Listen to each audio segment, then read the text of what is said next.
السلام عليكم ورحمة الله تعالى وبركاته. نحمده ونصلي على رسوله الكريم أما بعد.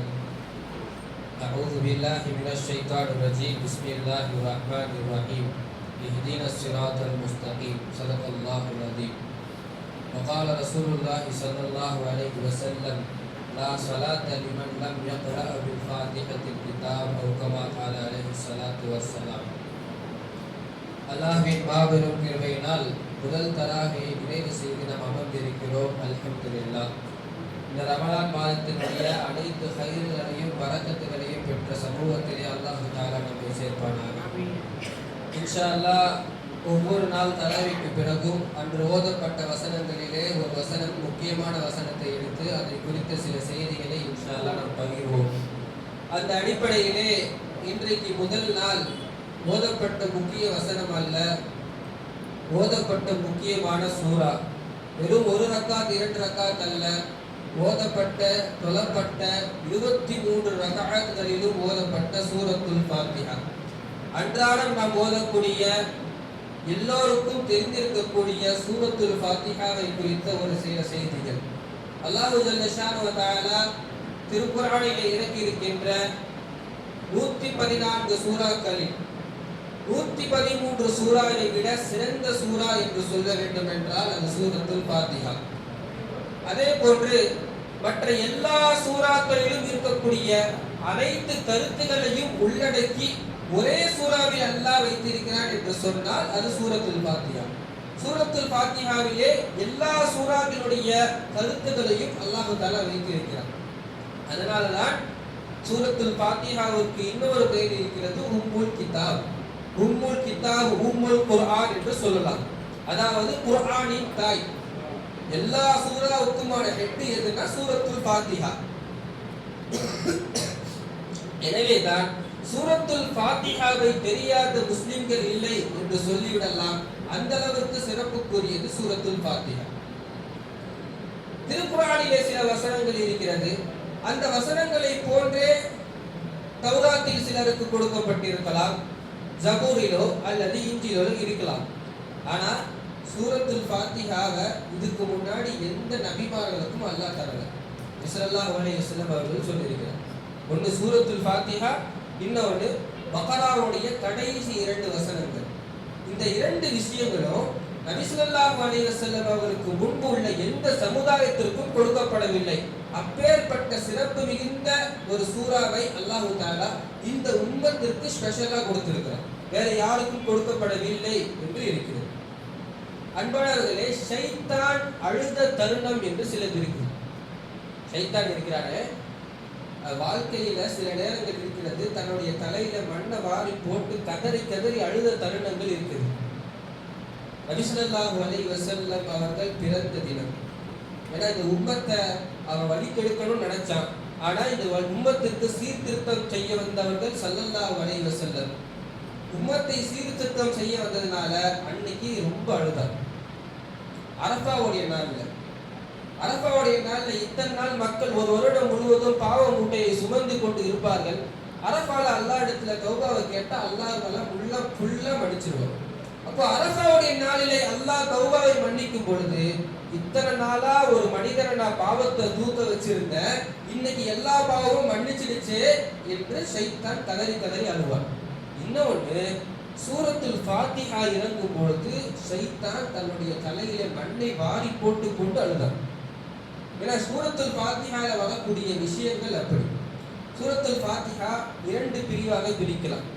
முதல்ல 3-4 வசனம், அல்ஹம்துலில்லாஹி ரப்பில் ஆலமீன், அர்-ரஹ்மானிர் ரஹீம், மாலிகி யௌமித்தீன். இந்த 3 வசனங்கள் ஒரு பாட். அல்லாஹ்வை புகழ்தல்.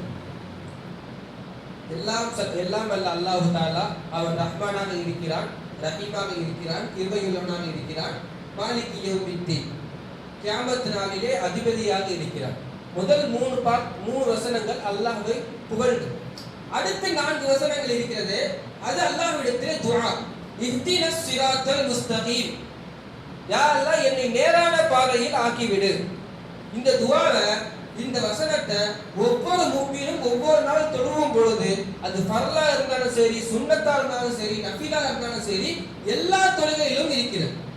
சூரத்துல் ஃபாத்திஹா இல்லாத தொழுகை இல்லை.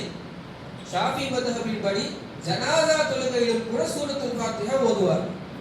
இப்போ சூரத்துல் ஃபாத்திஹா இல்லாத தொழுகை இல்லைன்ற பொழுது முஸ்லிம்களை பொறுத்தவரை தொழுகையாளியாக இருந்தால் ஒரு மனிதர் ஒரு 15 வயதிலிருந்து ஒரு 60 வயது வரை வாழக்கூடியவர் தொழுகையில் பேணுதலுடையவராக இருந்தால், ஜமாத்தையுடன் தொழக்கூடியவராக இருந்தால், அவர் எத்தனை வாட்டி சூரத்துல் ஃபாத்திஹா ஓதிருப்பார்னே தெரியும்.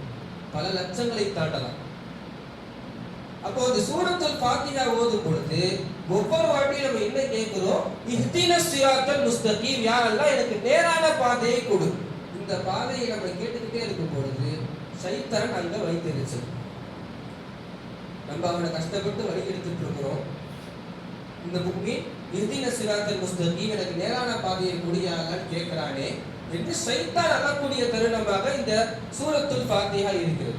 இந்த சூரத்துல் ஃபாத்திஹாவுக்கு பல்வேறு சிறப்புகள் இருக்கிறது.